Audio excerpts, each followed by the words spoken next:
வங்கக்கடலில் உருவாகியுள்ள புதிய காற்றழுத்த தாழ்வு பகுதி வரும் 27ஆம் தேதி புயலாக மாறும் என வானிலை ஆய்வு மையம் தெரிவித்துள்ளது.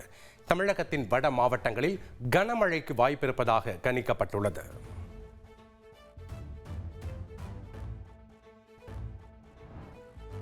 வங்கக்கடலில் புயல் உருவானால் அதற்கு மோந்தா என்று பெயர் சூட்டப்படும். இந்த பெயரை தாய்லாந்து நாடு பரிந்துரைத்துள்ளது. கடலூர், மயிலாடுதுறை, திருவாரூர் மாவட்டங்களுக்கு இன்று மஞ்சள் அலர்ட். நாகை, தஞ்சை, புதுக்கோட்டை மாவட்டங்களுக்கும் மஞ்சள் அலர்ட் விடுக்கப்பட்டுள்ளது. நாளை செங்கல்பட்டு, கடலூர், விழுப்புரத்திற்கு மஞ்சள் அலர்ட் விடுக்கப்பட்டுள்ளது. அதேபோல் நாளை மறுநாள் சென்னை, திருவள்ளூர், விழுப்புரம் மாவட்டங்களுக்கு மஞ்சள் அலர்ட் எச்சரிக்கை விடப்பட்டுள்ளது. நாகையில் கனமழையால் பாதிக்கப்பட்ட பயிர்களை வேளாண் துறை அமைச்சர் MRK பன்னீர்செல்வம் பார்வையிட்டார். பின்னர் செய்தியாளர்களை சந்தித்த அவர் பாதிப்புகளை கணக்கெடுத்து நிவாரணம் வழங்கப்படும் என்று தெரிவித்தார். தங்கம் விலை காலையில் 320 ரூபாய் அதிகரித்த நிலையில் மாலையில் 1120 ரூபாய் குறைந்துள்ளது. சென்னையில் ஒரு சவரன் தங்கம் 91,200 ரூபாய்க்கு விற்பனை செய்யப்படுகிறது. தமிழகம் முழுவதும் நாளை பள்ளிகள் இயங்கும் என அரசு அறிவித்துள்ளது. தீபாவளி பண்டிகைக்காக கடந்த 21ஆம் தேதி அளிக்கப்பட்ட விடுமுறை மற்றும் மழைக்கால விடுமுறையை ஈடு செய்யும் வகையில் நடவடிக்கை என விளக்கம் அளிக்கப்பட்டுள்ளது. ஆந்திர மாநிலம் கர்னூல் அருகே பைக் மோதி வால்வோ பேருந்தில் ஏற்பட்ட பயங்கர தீ விபத்தில் 21 பேர் பரிதாபமாக உயிரிழந்தனர். தீக்கிரையான பேருந்தில் பயணிகள் எலும்புக்கூடாக இருந்த காட்சிகள் நெஞ்சை பதற வைக்கிறது.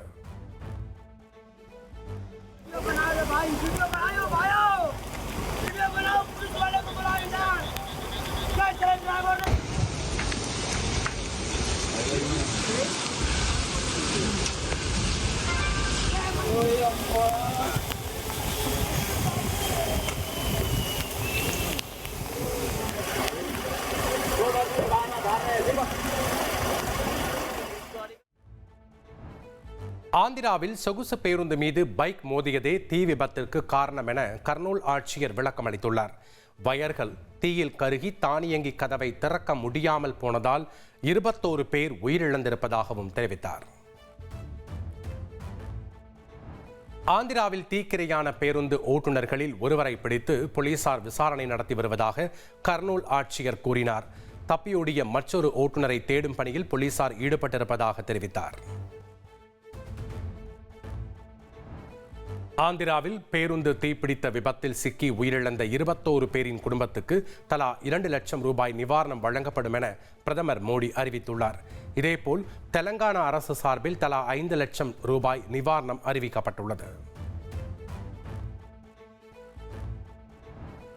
ஐநா அமைப்பில் சமீப காலமாக நடப்பது சரியான வகையில் இல்லை என்று மத்திய அமைச்சர் ஜெய்சங்கர் விமர்சித்துள்ளார்.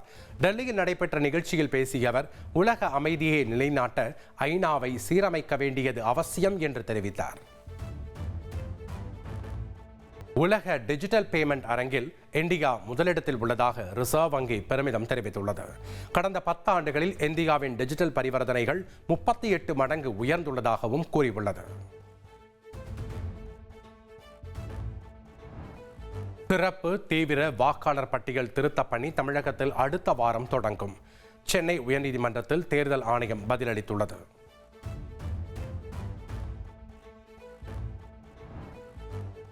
பத்து, 12ஆம் வகுப்புகளுக்கான பொதுத் தேர்வு அட்டவணை நவம்பர் 4ஆம் தேதி வெளியிடப்படும் என்று பள்ளிக்கல்வித்துறை அறிவித்துள்ளது. 2026 மார்ச், ஏப்ரல் மாதங்களில் பொதுத் தேர்வு நடைபெறும். கனமழையால் ஏற்பட்ட பயிர் பாதிப்புகளை ஆய்வு செய்ய இன்று இரவு மத்திய குழு திருச்சி வருகிறது. நாளை டெல்டா மாவட்டங்களில் ஆய்வு செய்ய உள்ளது. சென்னை ஆரேபுரத்தில் 42.45 கோடி ரூபாயில் மறுசீரமைக்கப்பட்ட தொல்காப்பிய பூங்காவை முதல்வர் ஸ்டாலின் திறந்து வைத்தார். புதிய நுழைவு வாயில், கண்காணிப்பு கோபுரம், குழந்தைகளுக்கான விளையாட்டு பகுதி உள்ளிட்ட பல்வேறு நவீன வசதிகளுடன் பூங்கா புதுப்பிக்கப்பட்டுள்ளது. கரூர் சம்பவத்தில் உயிரிழந்த 41 பேரின் குடும்பத்தினரை சென்னைக்கு வரவழைத்து சந்திக்க தவிக தலைவர் விஜய் திட்டமிட்டுள்ளதாக தகவல் வெளியாகியுள்ளது. சென்னையில் உள்ள தனியார் அரங்கில் பாதிக்கப்பட்டோரின் குடும்பங்களை விஜய் சந்திக்க உள்ளதாக கூறப்படுகிறது. அதிமுக பொதுச் செயலாளர் எடப்பாடி பழனிசாமியுடன் தவிக தலைவர் விஜய் கூட்டணி அமைத்தால் அது தற்கொலை முயற்சிக்கு சமம். அமமுக பொதுச் செயலாளர் டிடிவி தினகரன் விமர்சித்துள்ளார்.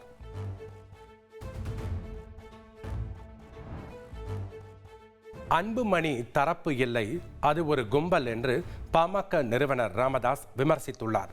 சின்னம் எங்களுக்கு தான் என வருவார்கள், சிறிது நாள் கழித்து முகத்தை தொங்க போட்டு செல்வார்கள் என்றும் அவர் கூறினார்.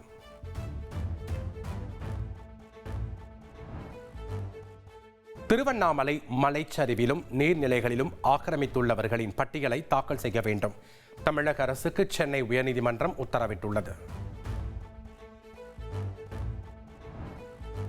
கரூர் மாவட்டம் மாயனூர் காவிரி கதவணைக்கு நீர்வரத்து அதிகரித்துள்ளது. வினாடிக்கு 54,695 கன அடியாக அதிகரித்துள்ள நிலையில் கரையோர மக்களுக்கு எச்சரிக்கை விடுக்கப்பட்டுள்ளது. புதுச்சேரிக்கு கனமழை எச்சரிக்கை விடுக்கப்பட்டுள்ள நிலையில் சாலைகளில் வைக்கப்பட்டுள்ள பேனர்களை அகற்ற உத்தரவிடப்பட்டுள்ளது. புதிதாக பேனர்கள் வைக்கவும் மாவட்ட ஆட்சியர் தடை விதித்துள்ளார். தேவர் குரு பூஜையை முன்னிட்டு பசும்பொன்னில் உள்ள முத்துராமலிங்க தேவர் சிலைக்கு தங்க கவசம் அணிவிக்கப்பட்டது. துப்பாக்கி ஏந்திய போலீஸ் பாதுகாப்புடன் 13 கிலோ எடை கொண்ட தங்க கவசத்தை அணிவித்தனர். சென்னை புழுதிவாக்கத்தில் 5ஆம் வகுப்பு மாணவியை அடித்த தலைமை ஆசிரியை சஸ்பெண்ட் செய்யப்பட்டுள்ளார். சென்னையை விட்டு வேறு எங்கேயும் செல்லக்கூடாது என்றும் சென்னை மாநகராட்சி ஆணையர் குமரகுருபரன் உத்தரவிட்டுள்ளார்.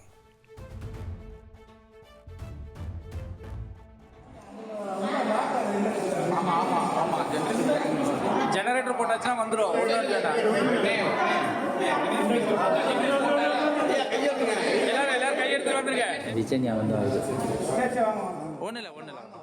மதுரை ஆட்சியர் அலுவலகத்தில் திடீரென லிப்ட் பழுதாகி பாதி வழியில் நின்றதால் பரபரப்பு ஏற்பட்டது. லிப்டில் சிக்கிக்கொண்ட பெண் ஊழியர்கள் 20 நிமிட போராட்டத்திற்கு பின்னர் மீட்கப்பட்டனர். திருப்பத்தூர் மாவட்டம் ஆம்பூர் அருகே சுவர் இடிந்து விழுந்து 2 வயது குழந்தை பரிதாபமாக உயிரிழந்தது. வீட்டின் அருகே விளையாடி கொண்டிருந்த போது நிகழ்ந்த இந்த சம்பவம் பெற்றோரை சோகத்தில் ஆழ்த்தியுள்ளது. சென்னை பல்லாவரம் வாரச்சந்தையில் உணவு பாதுகாப்புத்துறை அதிகாரிகள் திடீர் சோதனையில் ஈடுபட்டனர். அப்போது காலாவதியான தின்பண்டங்கள் மூட்டை மூட்டையாக பறிமுதல் செய்யப்பட்டது.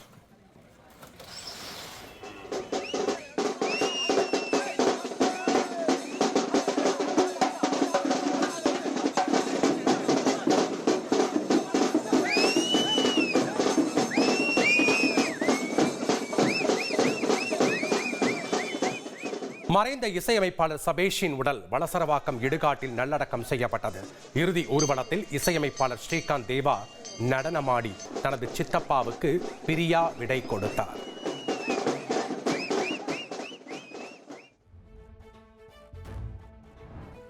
கொடைக்கானல் வட்டக்கானல் பகுதியில் தடை செய்யப்பட்ட வனப்பகுதியில் அத்துமீறி நுழைந்து காட்டெருமையை சீண்டிய சுற்றுலா பயணி. காட்டெருமையை துன்புறுத்தி இன்ஸ்டாவில் வெளியிட்ட வீடியோ அதிர்ச்சியை ஏற்படுத்தியுள்ளது.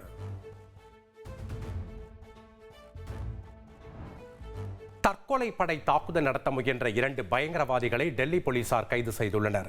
டெல்லியில் ஒருவரும் போபாலில் மற்றொருவரும் கைது செய்யப்பட்ட நிலையில் வேறு யாருக்கும் தொடர்பு உள்ளதா என விசாரணை நடந்து வருகிறது. பீகார் சட்டமன்ற தேர்தலை ஒட்டி சமஸ்டிபூர் பகுதியில் பிரதமர் மோடி பிரச்சாரத்தை தொடங்கினார். ஆர்ஜேடி மற்றும் காங்கிரஸ் தலைவர்கள் தங்கள் குடும்பங்களின் நலனை பாதுகாப்பதில் மட்டுமே மும்முரமாக உள்ளதாக அவர் விமர்சித்தார்.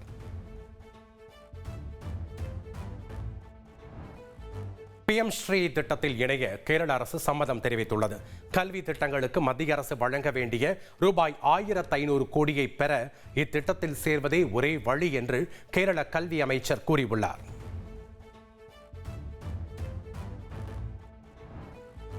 சபரிமலை துவார பாலகர் சிலையில் இருந்து திருடப்பட்ட தங்கம் கர்நாடகாவில் உள்ள வியாபாரியிடம் விற்பனை செய்யப்பட்டுள்ளது. தங்க கொள்ளை வழக்கில் கைதான உன்னிகிருஷ்ணன் பரபரப்பு வாக்குமூலம் அளித்துள்ளார்.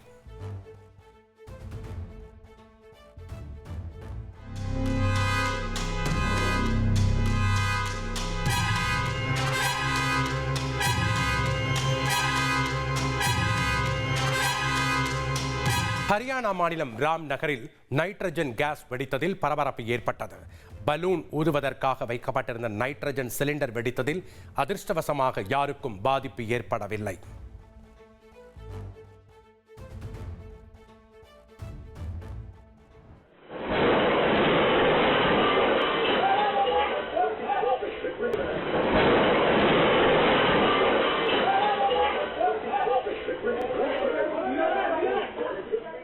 கேரள மாநிலம் கோழிக்கோட்டில் பலத்த காற்றுடன் கனமழை பெய்தது. அப்போது லாட்டரி விற்பனை கடையின் மேற்கூரை பெயர்ந்து விழுந்து நூல் இழையில் இளைஞர்கள் உயிர் தப்பிய காட்சிகள் வெளியாகியுள்ளது.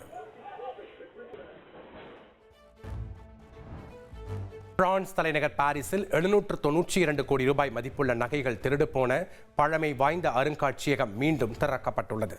இதனிடையே லாரியிலிருந்து தற்காலிக லிப்டை பயன்படுத்தி அருங்காட்சியகத்தின் 2வது தளத்திற்கு ஏறி திருடர்கள் கொள்ளையடித்த காட்சி வெளியாகியுள்ளது.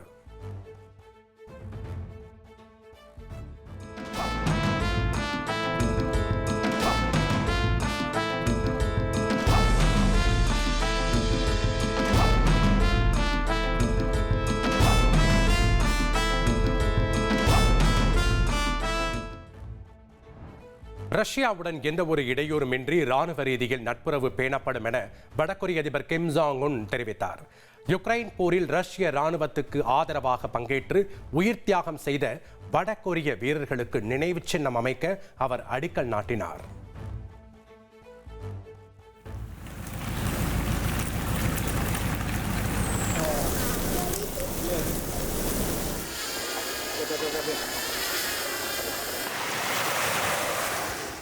ஆஸ்திரேலியாவின் கிறிஸ்துமஸ் தீவில் சிவப்பு நண்டுகள் சாலையை கடந்து கடலை நோக்கி படையெடுத்தன.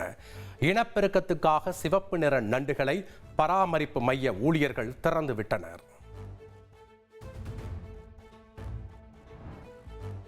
இந்தியா ஆஸ்திரேலியா இடையேயான 3வது ஒருநாள் கிரிக்கெட் போட்டி சிட்னியில் நாளை நடைபெறுகிறது.